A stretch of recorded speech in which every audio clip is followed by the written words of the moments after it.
Hello, welcome to Self Learning Podcast by Dr. Sushma Singh. Let us start discussion on Unit 7 Structure and Growth of Economy, Poverty, Surplus, and Unevenness. And we are continuing topic Trends in Poverty Ratio. Estimates of poverty in individual states beyond 1993-94 will only become available when data from the 60th round of the NSS for 1999-2000 becomes available. In the absence of estimates based on comparable survey, we can only speculate about what might have happened to poverty in individual states. On the basis of what we know about economic growth in these states after 1993-94. The All India experience in the 1960s and most of the 1970s showed that the poverty reduction was negligible when per capita GDP growth was below 2%.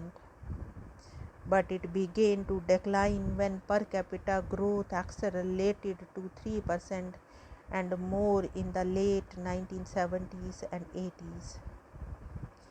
Generalizing from this experience, one should expect that some poverty reduction should have occurred in all states where per capita growth exceeds 3% or so after 1993-94, unless the nature of growth has changed significantly compared to the earlier years.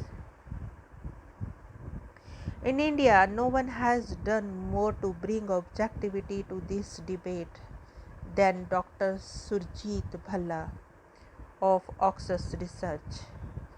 According to him, economic reforms initiated in 1991 have led to a radical transformation in the well-being of the bottom half of the population. Growth helps to reduce poverty because of three central reasons. It creates jobs that pull up the poor into gainful employment by providing more economic opportunity. It provides the revenue with which we can build more schools and provide more health activities for the poor. And it creates the incentives that enable the poor to access these facilities and also for the advancement of progressive social agendas.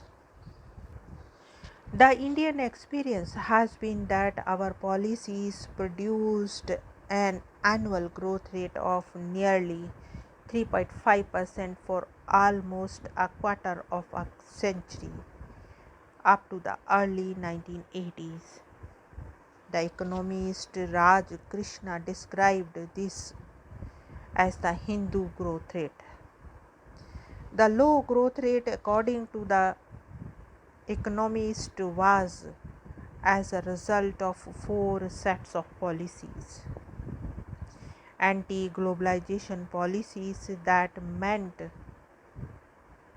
that India failed to take advantage of the opportunities provided by the growing world economy regarding trade and inward flow of direct foreign investment. Reliance on public sector enterprises afflicted by inevitable overstaffing and lack of incentive that steadily led to losses that meant serious inefficiencies and also a serious stress on revenues. Defense of capital intensive choice of technologies in the public sector enterprises, which intensified the sorry performance of these enterprises, and our overwhelming expansion of direct controls that hindered sustained development. Dutt and Rebellion in their paper have analyzed the determinants of and factors that influence the trends in poverty in India. As per their findings, poverty ratio goes down by 1% for every 1% increase in NDP, net domestic product per capita. Second, a decomposition of the change in the poverty ratio into a growth component, that is growth in mean consumption, and a redistribution component shows that nearly 87% of the observed decline in poverty ratio was accounted by the growth component. Third, the sectoral composition of growth matters, in that rural economic growth contributes far more to poverty reduction than urban economic growth. Fourth, initial conditions relating to human resources and infrastructure development accounted for a sizable share of the differences between states in reducing rural poverty. As Dutt and Rebellion points out, that non-farm economic growth was less effective in reducing poverty in states with poor initial conditions in terms of rural development and human resources. Low farm productivity, low rural living standards relative to urban areas, and poor basic education all inhabited the prospects of the poor participating in the growth of the non-farm sector. Given that the threat of reforms thus far has been to liberalize foreign trade in non-agri commodities and removal of industrial licensing that constrained capacity creation, the effect of reforms on poverty has to come from its effect primarily on non-farm output. To the extent this effect is diluted by poor initial conditions in the populous interior states, in which a large majority of India's rural poor live, one can only see relatively modest reductions in poverty from reforms. The association between rapid growth and poverty alleviation is clear since the 1980s. However, the growth of the 1980s was not due to any systematic reforms of the development strategy pursued since the 1950s. The acceleration in growth was largely due to the growth in the domestic demand following the abandonment of the microeconomic produce of the earlier 3 decades and the adoption of an expansionary fiscal policy.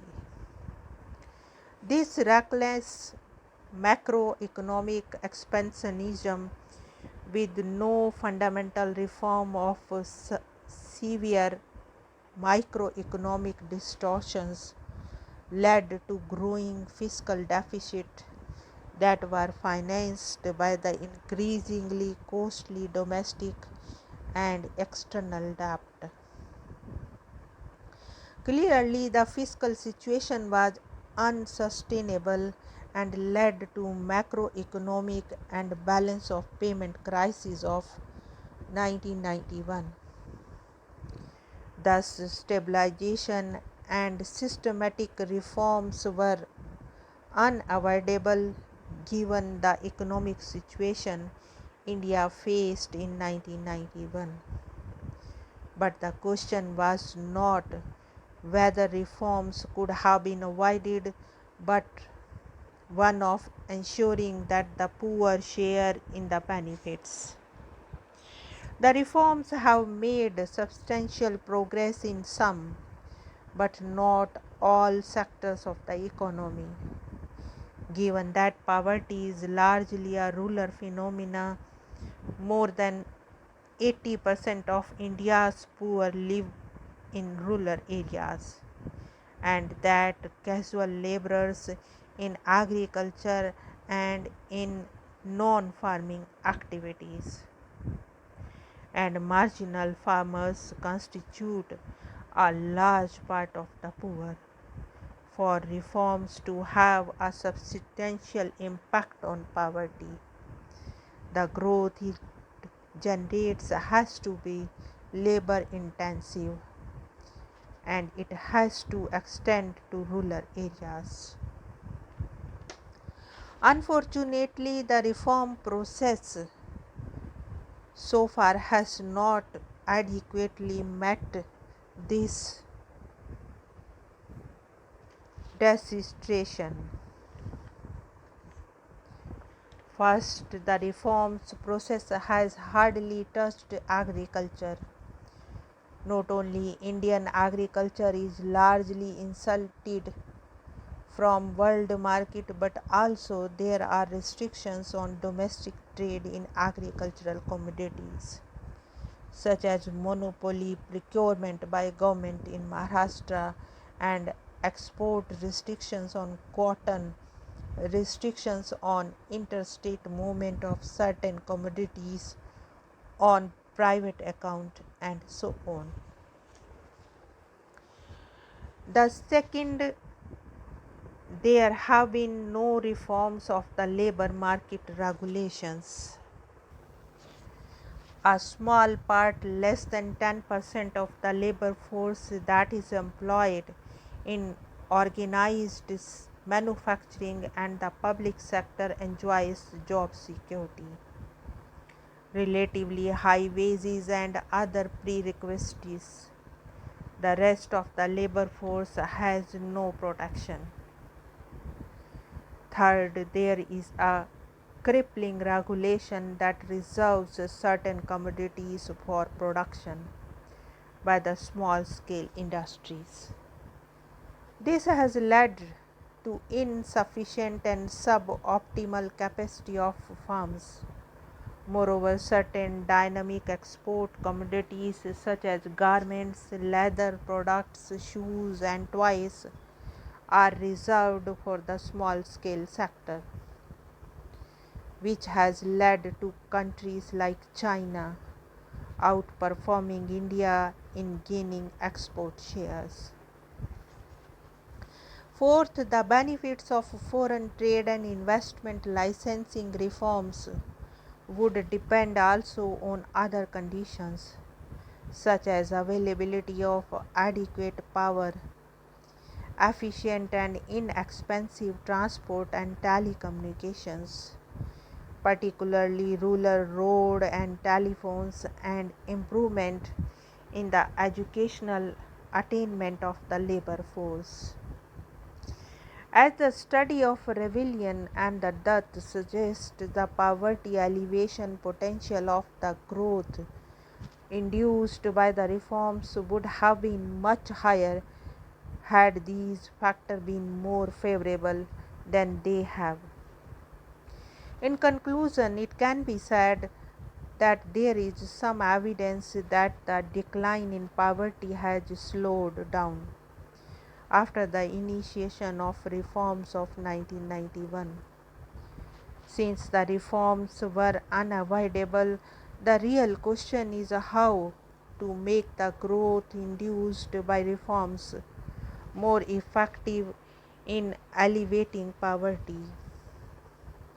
With extension of reforms to the agriculture and rural sector, introduction of reforms to labor and product market so that growth is more labor intensive, and improvement in the quality and quantity of infrastructure services,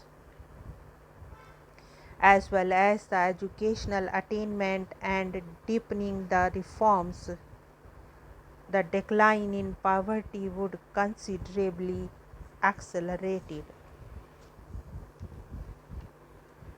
Now let us wind up the session and take rest. Thank you very much for engaging yourself with the self learning podcast.